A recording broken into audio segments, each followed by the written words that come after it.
네, 오늘 음운 변동에 대해서 좀 알아보겠습니다. 자, 음운 변동. 우선 음운이란 말을 좀 알아야 될 것 같은데, 자, 음운이란 말을 알려면 우리가 음성이라는 말도 알아야 됩니다. 자, 음운이란 것은 머릿속에 있는 허구적인 소리로서 표준적인 소리를 말해요. 우리가 음운이라는 기준이 없으면 다 남들과 의사소통을 할 때 그게 어떤 소리가 똑같은지 아닌지를 모르기 때문에 의사소통이 불가합니다. 그래서 음운이라는 것은 의미를 분화해주는 최소의 단위예요. 그런데 어떤 예를 들어서 구라는 글자가 있을 때 제가 구라고 발음할 때랑 그 다음에 여학생이 구라고 발음할 때랑 또 다른 뭐 대통령이 구라고 발음할 때랑 각각 같은 소리를 발음하는 것 같지만 실제로는 성대가 다르고 나이가 다르기 때문에 소리가 다르겠죠. 그래서 그때 각각의 소리를 내는 것을 음성이라 그래요. 그 음성은 실제적인 소리이고 음운이라는 것은 허구적인 소리가 됩니다. 실제는 존재하지 않은 표준 소리이기 때문에 우리가 이걸 가지고 의사소통하는 데 기준이 될 수 있는 거죠. 이 음운들은 서로 만나면 사람도 마찬가지죠. 사람도 서로 만나면은 서로 영향을 주고받아서 변하기도 하고 또는 서로 합쳐지기도 하고 또는 분리되기도 하고 뭔가 끼어들기도 하고 여러 가지 현상들이 일어나지 않습니까? 그 음운들이 만나서 이뤄내는 현상, 그게 바로 뭐다? 음운 변동이라고 합니다. 또는 음운 현상이라고 해요. 그 음운 변동은 크게 봤을 때 네 가지가 있습니다. 교체, 탈락, 축약, 참가 이렇게 네 가지로 볼 수 있는데 자 우선 이 중에서 이 네 가지 중에서 가장 많은 것은 교체라는 현상입니다. 교체가 제일 많고요. 교체가 제일 많은 난이도는 제일 쉬워요 이게.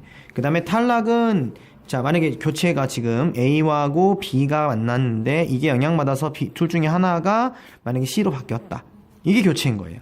자 그 다음에 탈락이란 것은 A와 B가 만나는데 이 A와 B 중에 한 부분의 일부가 없어져 버리는 거죠. 그게 탈락이고요. 자 그 다음에 축약이라는 것은 A와 B가 만나서 C라는 새로운 게 만들어지는 겁니다.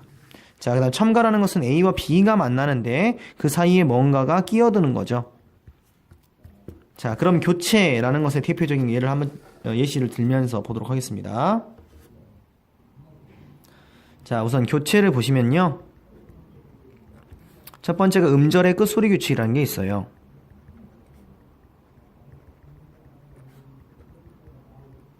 자 음절이라는 것은 아까 우리가 음운이라는 설명했지 않습니까?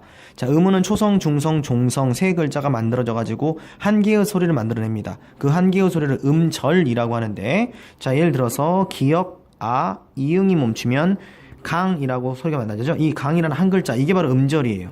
이 음절에서 맨 마지막 소리가 바로 이 종성 이응이겠죠. 여기에 끝소리는 오는 규칙이 있다 그 말입니다. 그럼 우리나라 말은 표기할 때는 종성, 부용, 초성이라고 해서 들어본 적이 있을 거예요. 초성에 쓰일 수 있는 모든 자음이 받침에 올 수 있습니다. 그렇다고 해서 이런 글자가 있을 때 우리가 아프라고 발음하는가? 또는 뭐 우리가 또 뭐가 있을까요? 이런 게 있을 때 어크라고 발음하지 않는다는 거죠. 대표 발음이 있다는 겁니다. 피읍은 아마도 비읍으로 바뀌겠죠. 키읔은 기역으로 바뀔 겁니다. 이렇게 대표 발음으로 바뀌는 현상, 이걸 음절의 끝소리 규칙이라는데 대표 발음이 총 몇 개 있습니까? 7가지가 있다. 가느, 다란, 물방울 이렇게 7가지가 있고요.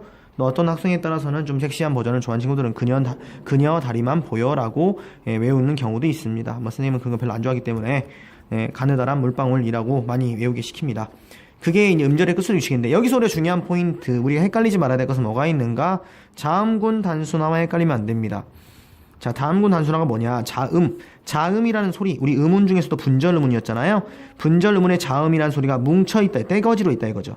떼거지로 있는 것이 단순화되었다. 자 대표적인 단어를 써볼게요.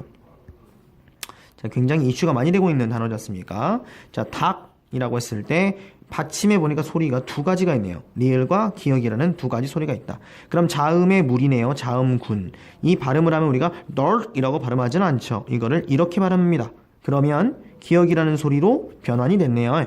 하나로 축약이 됐죠. 축약이 아니라 하나로 단순화가 됐죠. 축약이 아니고요. 단순화가 됐죠. 그걸 자음군, 자음의 무리가 단순화되었다. 자 그럼 이건 음절의 끝소리 규칙이 아닙니다. 이거는 자음군 단순화해서 탈락 규칙이에요. 리을 탈락이 됐으니까요. 자 그럼 여기서 궁금해지는 게 하나 있죠. 자 너 밖에 나가 할 때 박이라는 글자가 있습니다. 박이라는 글자가 박으로 발음됩니다. 자, 이거는 무슨 현상일까요? 쌍기역이 기역으로 발음됐습니다. 이거는 자음군일까요? 아닙니다. 쌍자음도 소리가 한 개예요. 자, 확인하는 방법. 자, 만약에 닭이라는 발음에다가 플러스 조사 이가 됐다. 그 다음에 박이라는 단어에다가 플러스 조사 이가 됐다. 발음을 할 때 이것은 달기라고 발음해야 되지만 이것은 박기라고 발음합니다. 소리가 두 개이기 때문에 쪼개가지고 한 가지가 넘어간 거죠. 그런데 이건 소리가 한 개이기 때문에 통째로 넘어가서 이렇게 발음이 된다는 겁니다. 아, 그럼 쌍기역은 소리가 한 개구나. 소리 한 개가 다른 한 개로 바뀌었습니다. 그럼 이거는 자음군 단순화가 아니라 뭡니까? 음절의 끝소리 규칙에 해당되는 거죠. 자, 다음으로 어떤 것들이 있습니까? 자, 비음화. 자, 그 다음에 유음화. 국외음화. 자, 이런 것들이 있습니다. 그 다음에 뭐 된소리 되기라는 것도 있고요.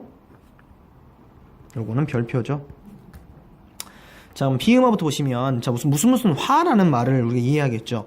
뭐뭐로 ASB로 바뀌었다 그 말입니다. 우리 도시화 그러면 도시가 아닌 것이 도시로 바뀌는 걸 도시화라 그러잖아요. 마찬가지 비음도 어떻습니까? 비음이 아닌 것이 비음으로 바뀌었겠죠. 늘 우리는 뭐만 확인하면 된다. 결과물만 확인하면 된다. 자, 의문현상이기 때문에 뭘 표시한다. 발음기호만 표시해놓고 발음기호가 뭐에서 뭘로 바뀌었는지 확인하시면 돼요. 자, 예를 들어서 먹는 이라는 단어가 있습니다. 발음을 써보면 먹는이 되죠. 기억이 이응으로 바뀌었는 결과물이 이응이지 않습니까? 자, 비음에 세 가지가 있죠. 집에서 콧소리 잘 내시는 분 누가 있습니까? 어머니가 있죠. 이 세 가지로 변했으면 비음화인데 이응으로 바뀌었으니 비음화입니다. 그렇죠? 자, 또 뭐가 있을까? 이런 것도 있겠네요. 국물이라는 말이 있습니다. 발음을 해보면 국물이네요. 역시 마찬가지로 기억이 이응으로 바뀌었습니다. 비음화네요. 이런 걸 비음을 한다. 그럼 유음은 뭔가요? 유음은 다른 말로 리을이죠. 리을. 자, 예를 들어서 칼날이 있습니다. 발음 기어 써볼까요? 칼날이 되죠. 자, 니은이 리을로 바뀌었습니다. 칼날, 리을, 유음하네요. 자, 그 다음에 신라라는 단어가 있습니다. 발음해볼까요? 신라입니다. 그러면 니은이 리을로 바뀌었습니다. 역시 마찬가지로 유음화가 되겠습니다. 이런 걸 유음화라고 한다. 쉽죠? 네. 그 다음에 근데 유음화 같은 걸 보든 비음화 같은 걸 보든 우리가 중간에 어떤 단계가 혹시 껴있는지 그런 것들을 확인을 해야 돼요. 자, 하나 예를 들어보면 서울역이라는 단어가 있습니다. 발음을 해보면 서울역이 되죠. 결과물이 리을이니까 유음화는 맞습니다. 분명 맞는데 중요한 건 초성 이응이 바뀌었다는 거죠. 초성 이응이 리을로 바뀌었습니다. 근데 초성 이응은 음값이 있어요? 없어요? 음값이 없죠. 자, 그걸 어떻게 확인할 수 있냐? 이런 두 글자가 있을 때 읽어보세요. 첫 번째 글자도 아고요. 두 번째 글자도 아입니다. 그러면 이 초성 이응이 있다고 해서 발음이 바뀌지 않죠. 그 말은 여기가 소리가 파이다 그 말이죠. 여기가 소리가 없어요. 음값이 없기 때문에. 음값이 없어. 아무 대상이 없는데 뭘로 바뀔 수가 있나요? 그럼 교체가 아니죠. 뭔가 끼어든 거죠. 여기 아무것도 없었는데. 그렇기 때문에 리을이 첨가되는 리을 첨가 현상은 없습니다. 자, 그러면 첨가 현상이 세 가지 중에 된소리, 디귿 소리의 첨가에 의한 된소리하고 그 다음에 니은 첨가, 니은 첨가가 있는데 여기에서 우리가 아까도 보니까 니은과 리을이 만나니 리을이 됐네요. 아하, 그럼 여기에 뭐가 첨가됐구나? 니은이 먼저 첨가가 된 다음에 이 니은이 리을과 연접하기 때문에 유음화가 됐구나. 그래서 그냥 리을이 있다면 바로 유음화가 아니라 뭐가 있다? 첨가가 일어난 다음에 유음화가 있다. 이런 것들 헷갈리지 않으시기 바랍니다. 자, 국외음화 많이 들어봤죠? 디귿, 티읕이 뭘 만나면 이를 만나면 지읒, 치읓으로 바뀐다. 그런데 학생들이 중요한 것은 이만 있는 줄 알아. 이 발음에. 이 발음만 있는 게 아니라 반모음 이도 있죠. 우리 1학년 때 배운 적이 있을 겁니다. 반모음 이가 들어간 아이들, 반모음 플러스 단모음이 돼서 만들어진 걸 우리가 이중모음이라 하지 않습니까? 이런 이중모음에 뭐가 있습니까? 야, 여, 요, 유, 예, 예 이런 것도 있죠. 물론 예도 있습니다. 의. 근데 이 의는 반모음이 뒤에 있기 때문에 요 국외음화 현상과는 관련이 없어요. 그럼 얘들은 국외음화 관련될 수 있는데 요런 글자가 첫 번째 오는 경우는 거의 없긴 하죠. 어쨌든 간에 요 네 글자만 보더라도 요거까지 포함해서 알고 있으면 좋고요. 여기 사이에 이 글자가 들어가도 국외음화, 요 글자가 들어가도 이 국외음화 다 국외음화가 된다는 겁니다. 그러니까 예를 들어서 옛날 글자 중에 뭐 이런 글자가 있다 쳐봅시다. 그럼 여기도 이 모음이 들어가 있죠. 그럼 이 글자를 우리 분해해 보면 디귿 플러스 이 반모음 야니까요. 플러스 아 플러스 이응이죠. 그럼 디귿과 이가 만났네요. 얘가 지읒으로 바뀌어야겠죠. 그래서 장풍이 되겠네요. 이런 글자가 만들어진다 이겁니다. 자, 국외음화 현상. 여기 이라는 것이 단모음 이만이 아니라 반모음 이도 된다는 거 기억하시기 바랍니다. 자, 그 다음에 된소리대기가 있어요. 된소리대기가 규정 중에 좀 어렵다고 볼 수 있습니다. 왜냐하면 이게 첨가 현상에도 된소리대기가 있기 때문이죠. 그 두 가지를 구분할 줄 알아야지 의문 현상을 안다고 할 수 있어요. 자, 그러면 된소리대기는 따로 좀 보겠습니다. 자, 된소리대기를 볼게요. 자, 우선 이건 교체에서의 된소리대기입니다. 다른 말로 경음화라고도 표현합니다. 자, 그럼 된소리대기의 규정이 네 가지가 있어요. 첫 번째, 자, 물론 받침들이 다 있어야 되는 건데, 기역, 디귿, 비읍 받침. 뒤에 오는 예사 소리는 뭐가 된다? 된소리로 바뀐다. 대표적인 예가 국수 같은 게 있습니다. 기역 받침 뒤에 시옷이란 예사 소리 오니까 발음이 국수가 됐죠? 된소리대기요. 자, 두 번째 규정은 어간. 자, 우리 어간과 어근은 다들 알고 계시죠? 어간은 어디에만 있다? 동사, 형용사, 용언에만 있다. 활용할 때 바뀌지 않는 부분을 어간이라 그런다. 근데 이 어간이 끝날 때, 어간 맨 마지막 발음, 발음이 니은이나 또는 리을이나 리을은 뭐 리을 티읕이나 이런 것들이죠. 리을 티읕이나 리을 피읍 이런 것들인데, 자, 요런 거, 리을 비읍 뭐 이런 것들도 있고요. 자, 이런 리을 티읕 받침 요런 것들, 한마디로 리을에 생각하시면 돼요. 리을 받침. 자, 니은이나 리을 받침 또는 미음 받침 요런 것들 왔을 때 예사 소리가 오면 뒤에, 그러면 이게 뭐가 된다? 된소리가 된다. 예를 들면 너를 안고 라고 할 때 안고 있죠. 발음을 해보면 안고가 되죠. 요런 것들이 있다. 자, 세 번째 뭐가 있는가? 한자 리을 받침 뒤에 오는 디귿, 시옷, 지읒 발음 이런 것들은 뭐가 된다? 된소리가 된다.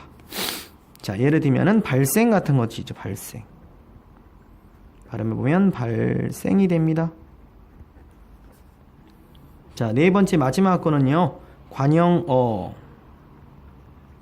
리을 받침 뒤에 오는 예사 소리는 된소리가 된다. 할 것을 발음을 해보면 할 것을이 되죠. 된소리 되네요. 그런데 이 네 번째 규정 같은 경우는 예외가 약간 있는데, 만약에 글을 읽을 때 휴지를 두면, 잠깐 쉬는 틈을 주면은 일어나지 않습니다. 그러니까 할 것을 이렇게 읽으면 일어나지 않죠. 그냥 할 것을이라고 연속 발음을 해야지 그때 일어난다는 겁니다. 이 네 가지가 일반적인 교체예요. 그럼 이 일반적인 교체 이외에 다른 된소리가 발음이 됐다면 둘 중에 하나겠죠. 우리가 발음을 잘못하고 있거나 또는 첨가 현상이 일어났거나 또는 그 이유조차 모르는 경우, 뭐 오빠란 단어라든가 이런 것이죠. 그런 것들은 이유조차 모르기 때문에 표기할 때도 된소리를 쓰죠. 네. 그러니까 그런 기유 아니면 아닐 거다 이거죠. 그럼 이 네 가지 규정을 우리가 외워놓는 게 좋겠죠. 그럼 여기서 연결해가지고 우리가 첨가로 넘어가서 그 된소리 대기를 한번 알아봅시다.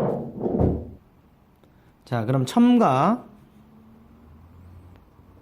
종류에는 세 가지가 있겠죠. 아까도 말했지만 디귿 소리, 첨가에 의한 된소리 되기가 있고요. 두 번째는 니은 첨가가 있고요. 세 번째는 니은 첨가가 있습니다. 우리는 의문현상으로 보고 있기 때문에 이렇게 정리를 하는 건데, 뭐 나중에 근원이 됐던 거 설명하시면 사실은 다 디귿 소리 첨가예요. 그런데 결론적으로는 어쨌든 우리가 쉽게 설명한다면 디귿 소리 첨가한 된소리, 그 다음에 니은 첨가, 니은 첨가기 때문에 이렇게 설명을 하는 겁니다. 결론적으로 첨가가 이렇게 됐다. 이 세 가지가 일어난다 그 말입니다. 그럼 첨가, 뭐가 끼어들려면 당연히 어떤 틈이 존재해야겠죠. 틈이 존재하려면 첨가는 어디서 일어난다? 파생어나 합성어에서 일어난다.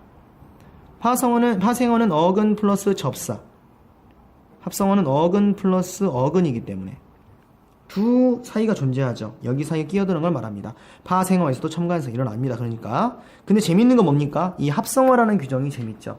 합성어라는 녀석은 이 첨가 현상이 일어날 때 무엇을 표기해주게 되어 있습니까? 이거는 의문 현상의 발음이 아니고 표시입니다. 표시. 표시로서 뭐 해준다? 사이시옷을 표기해줍니다. 그럼 우리가 이 사이시옷이 붙는 게 어디지라고 헷갈릴 게 아니라 앞으로는 우리가 정말 땡큐하게도 사이시옷 있으면 무조건 합성어구나 이렇게 알고 있으면 더 간단해요. 그리고 사이시옷이 오는 단어는 거의 대부분 다 뭐다? 통사적 합성어입니다. 통사와 비통사에 대한 설명, 단어 형성 부분을 보시면 아실 거고요. 사이시옷 표기가 된다. 그럼 예를 한번 들어볼게요. 합성 하나 만들어 봅시다. 초라는 말과 플러스 불이라는 단어가 만들어져서 단어가 만들어졌습니다. 자, 발음을 해보면 촛불이라고 발음을 하죠. 분명히 우리는 초라는 단어와 불이 결합했습니다. 어떤 학생들 그럴 거예요. 선생님 여기 시옷 받침 있지 않습니까? 그 단어가 그러면 촛 플러스 불인가요? 그거 아니죠. 이 단어 자체가 촛이 아니기 때문에 이렇게 보면 안 되죠. 이렇게 보면 안 되고 이렇게 봐야 됩니다. 어쨌든 어근은 초죠. 그다음 초와 불이 결합해서 촛불이라고 발음되고 있다. 그럼 전혀 우리 아까 봤던 1, 2, 3, 4번 규정 다시 봐볼까요? 자, 이 1, 2, 3, 4번 규정에 속하는 것이 없죠. 초 플러스 불이기 때문에 여긴 다 받침이라는 게 쓰여져 있는데 받침이죠. 받침. 그런데 받침도 없습니다. 근데 발음이 아까 어떻게 됐습니까? 촛불이라고 발음했다는 거죠. 그 말은 디귿 소리가 첨가된 다음에 그것에 의해서 된 소리가 됐다. 첨가 현상이 일어났네요. 근데 아까 말했지만 이렇게 합성어에서 첨가 현상이 일어날 때는 어떤 약속을 했다. 시옷 받침을 앞에 오는 어근에 받침이 비어있을 경우에 시옷 받침을 적어주는 것이 우리의 약속이다. 이 약속이란 말이 무슨 말이냐? 우리가 이렇게 쓰여진 것을 22라고 하지 않죠? 2의 2승, 2의 2제곱이라고 우리가 이미 중학교 때부터 약속을 했습니다. 그런 것처럼 이 시옷도 그런 약속이에요. 합성어인데 말이야. 첨가 현상이 일어났어. 근데 앞에 어근이 받침이 비어있으면 시옷을 써주기로 하자. 그게 사이시옷 규정입니다. 그러니까 이건 표기 규정이에요. 고로 이 시옷이 디귿으로 발음되는 음절의 끝소리 규칙과는 전혀 관련이 없습니다. 이 시옷은 그냥 표기예요. 우리 약속. 자, 다른 단어 예를 들어볼게요. 자, 다른 단어. 자, 예를 들어서 깨 플러스 잎이라는 단어가 있습니다. 자, 발음을 해보시면 깻잎이 되죠. 물론 이 피읍은 음절의 끝소리 규칙인데 나중에 설명할게요. 우선 그냥 깻잎만 봤을 때는 깨와 잎이 붙었는데 깨시 아니죠. 이 들깨 참깨 할 때 깨입니다. 그 깨라는 식물의 이파리예요. 깨에다가 니은이 생겼네요. 그럼 이거 니은 첨가가 일어났네. 그런데 아까 첨가에 세 가지가 있었죠. 이렇게 세 가지 중에서 니은 첨가가 일어났으니 역시 마찬가지로 합성어에서 첨가가 일어났으니 우리는 뭘 써준다? 시옷 받침을 써준다. 역시 합성어입니다. 발음해보면 시낸물입니다. 없던 게 생겼네요. 뭐죠? 니은이 첨가됐네요. 니은 첨가도 여기에 보면 있죠. 니은 첨가 있기 때문에 첨가 일어났구나. 분명히 합성어인데 근데 앞에 있는 어근이 끝날 때 받침이 없네요. 시옷을 써줘야죠. 자, 그럼 다른 것도 있습니다. 아까도 말했지만 앞에 있는 어근에 받침이 없을 때라 그랬잖아요. 등불도 마찬가지 합성어인데 발음을 해보니까 등뿔입니다. 우리 앞서 봤던 네 가지 규정 중에 이응 받침이란 건 없습니다. 고로 이응 받침이란 된 소리 할 필요가 없는 거죠. 그런데 된 소리 했다는 것은 디귿 소리 첨가. 학생들이 물어보죠. 선생님 여기 디귿이 어디 첨가됐어요? 디귿 소리라는 것은요 한번 멈춰주는 소리가 될 수도 있어요. 그래서 등이라는 말에다가 디귿을 한번 멈춰주고 그 다음에 불이 붙었기 때문에 이것에 의해서 이게 뿔이 된다는 거죠. 발음이.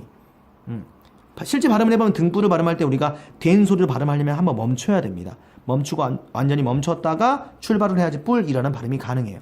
멈추지 않고 발음하면 등불이 돼요. 그냥 연속적으로 발음을 하면 등불이 됐기 때문에 이건 디귿 소리 첨가에 의한 된 소리죠. 그러면 시옷 써줘야 되는데 앞에 어근이 어떻습니까? 시옷 받침을 쓸 곳이 없죠. 그래서 못 써준 것뿐이에요. 원래는 써야 돼. 자, 그 다음에 길가라는 것도 길 플러스 가죠. 길 옆이란 뜻이죠. 요것도 마찬가지로 발음이 길가라고 되니까 이것도 디귿 소리 첨가에 의한 된 소리 되기입니다. 그러면 시옷 써줘야 되는데 쓸 데가 없어서 못 써준 것뿐입니다. 이런 단어 굉장히 많습니다. 자, 그럼 또 뭐가 있을까요? 순대 플러스 국이 있습니다. 발음해보시면 순댓국입니다. 디귿 소리 첨가에 의한 된 소리 되기가 됐어요. 그러면 뭐 써줘야 된다? 앞에 근에 시옷 받침이 없기 때문에 받침이 없기 때문에 시옷 써줘야겠죠? 이렇게 표기한 거 본 적 없으시죠? 그러니까 동네에 있는 순댓국집은 다 순대국이라 써놨어요. 다 틀린 거죠. 그럼 여기서 이제 의문점이 생기죠. 순대국밥 할 때는 어떻게 될 것인가? 순대국밥 순대국밥이라 안 하죠. 순대국밥이라 그러죠. 그러니까 순대국밥 했을 때는 시옷 받침 안 써도 됩니다. 근데 순댓국이라고 할 때는 시옷 받침을 써야 돼요. 감자탕이라고 하는 거죠. 감자탕 할 때는 그냥 탕이라는 발음 자체가 이미 거센 소리이기 때문에 그때는 시옷 받침을 쓸 필요 없지만 감잣국이라고 한다면 그때는 국이라고 발음이 되죠. 그래서 그때는 감자 밑에 시옷을 써야 됩니다. 북어국도 마찬가지예요. 북어국도 시옷 받침을 써줘야 돼요. 안 써준 게 대부분이죠. 다 문법이 틀린 것들이다 그게. 자, 그래서 사이시옷 표기하는 규정을 쭉 쌤이 적어준 거예요, 지금. 어디에 써야 되는지. 자, 그럼 하나만 더 해볼게요. 해 플러스 님이라는 단어가 있습니다. 발음을 해보시면 이것도 해님입니다. 그럼 여기다 시옷을 써야 될까요? 이것은 시옷을 쓰지 않는다. 왜 그럴까요? 님이 접사기 때문이죠. 그럼 이건 뭐예요? 파생어죠. 파생어니까 시옷 받침을 쓸 필요가 없다. 근데 첨가 현상은 일어난다, 안 일어난다? 일어난다. 니은임이 있었고 여기 니은 하나만 들어갔죠. 니은 첨가 일어났어요. 그러니까 아까도 선생님 말했지만 파생어와 합성어에서 일어납니다. 근데 합성어에만 시옷 받침 쓰는 거예요. 파생어 안 씁니다. 그러니까 우리가 일반적으로 이렇게 쓰는 경우도 있는데 이건 틀린 편이에요. 이렇게 쓰셔야 돼. 이렇게 그냥 해님. 하지만 시옷 받침을 안 쓴다 그 말입니다. 발음은 해님이라고 하고요. 자, 이게 시옷 규정입니다. 사이시옷 규정입니다. 자, 그 다음에 이거를 또 합성하면 다 써주면 좋은데 합성어의 종류에 한자어 플러스 고유어가 된 경우나 또는 한자어 플러스 한자어가 된 경우 또는 고유어 플러스 고유어가 된 경우에 세 가지 종류가 있죠. 이 중에서 이 두 가지만 사이시옷 규정에 해당됩니다. 한자어 플러스 한자어는 사이시옷을 표기하지 않는다. 대표적인 게 초점이 있죠. 초점도 초 플러스 점입니다. 한자 합성어입니다. 발음하면 초점이 돼요. 분명히 첨가 현상이 일어난다. 하지만 여기는 시옷 쓰지 않는다. 왜? 한자어 플러스 한자어니까. 우리나라말은 왜 어렵다? 예외가 많기 때문에. 다 이렇게 안 쓰면 편할 텐데 한자어 플러스 한자어인 것도 6가지는 시옷 받침을 써준다. 그게 뭐가 있습니까? 객간, 착간, 숫자, 횟수, 새빵, 착간, 택간, 숫자, 횟수, 새빵. 하나 더 있는데 기억이 나지 않네요. 하나, 착간, 곳간을 빼먹었네요. 자, 이렇게 6가지는 한자 합성어인데 불구하고 시옷을 써준다. 그래서 여기까지를 보시면 이제 첨가를 알 수가 있고요. 자, 그 다음에 탈락과 축약이라는 게 있죠. 자, 이것은 규정은 굉장히 쉽습니다. 실제로 우리가 문제를 풀어보면 가장 실수를 많이 하는 부분이에요. 근데 탈락은 없어지는 거 2가지밖에 없어요. 모음 탈락하고 자음 탈락이 있고요. 이 자음 탈락에 속하는 것 중 하나가 아까 말했던 자음군 단순화가 있습니다. 축약이라는 것도 모음 축약하고 자음 축약이 있어요. 자, 이건 간단한 설명이기 때문에 굉장히 간단하게 했습니다. 모음은 모양 그대로 축약이 됩니다. 오 플러스 아가 되면 당연히 와가 되겠죠. 우 플러스 어가 되면 우어가 되겠죠. 자, 이 플러스 어가 되면 이어 빠르면 여가 되잖아요. 그 다음에 또 뭐가 있을까요? 왜 플러스 어가 되면 외가 되고요. 예외가 있죠. 하여는 해로 바뀌죠. 이것도 축약이 모음 축약. 자, 그 다음에 자음 축약 같은 건 뭐가 있을까요? 피카츄 털 4가지만 기억하시면 된다. 전부 다 뭐다? 히읗이 결합한 소리죠. 미읍, 기역, 지읒, 티귿에 히읗이 결합한 피카츄 털 4가지로 바뀐다. 카카라는 말을 할 때 카가 되죠. 키읔으로 축약이 됐다. 이게 자음 축약입니다. 자, 탈락. 저리 가 이런 말 쓰죠. 거기서 라고 했을 때 원형 자체가 이게 가다고요. 이게 서다인데 어미가 빠져있는 형태로 나와 있죠. 어미가 빠져있는 형태로 활용되는 경우는 없습니다. 친구의 밥 먹 이렇게 안 쓴다는 거죠 우리가. 그럼 지금 여기는 어미 빠져있는데 어떻게 된 겁니까 선생님? 예, 어미가 붙어있어요. 가아고요. 서어예요. 발음이 똑같죠. 그래서 탈락된 거예요. 탈락. 그러니까 어미가 붙어있는 형태에서 탈락된 거기 때문에 발음은 길게 해야 돼요. 저리 가 여기서 이런 식으로. 이게 모음 탈락이고요. 자음 탈락은 아까 말했던 dog 이거를 닭이라고 발음하는 이런 것들이 자음군 단순화. 또는 노아라고 했을 때 노아라 발음하기 때문에 히읗 탈락 이런 것들 있죠. 아나 이런 것들은 니은 히읗이 있으니까 학생들 이거 자음군 단순화 아니에요? 아니요. 여기는 히읗 탈락입니다. 이렇게 넘어가는데요. 이건 히읗 탈락으로 본다. 아나 같은 건 헷갈리지 마시고요. 그래서 이런 것들이 탈락입니다. 탈락 규정과 축약 규정. 아까 봤던 뭐 첨가 규정만 우리가 좀 잘 유의하고 교체가 많이 나오긴 하는데 교체 규정 잘 봐놓으시면은 문제를 잘 풀 수 있을 겁니다. 그런데 탈락과 축약이 의외로 나중에 복병으로 잘 틀리기도 하기 때문에 탈락 축약도 잘 정리하시기 바라겠습니다. 이렇게 4가지가 교체, 탈락, 첨가, 축약 이게 음운 변동 현상이고요. 제일 좋은 학습법은 계속해서 실제적인 어떤 단어들을 계속 바꿔보는 연습. 제가 나눠드린 시험지들 있죠? 그런 시험지에 있는 단어들을 자꾸 바꿔보면서 여기에 이런 현상도 있구나 라는 것을 연습해보는 게 가장 좋은 연습입니다. 이해 안 되는 부분이 있으시면 또 질문하시고요. 자, 이상 음운 변동이었습니다.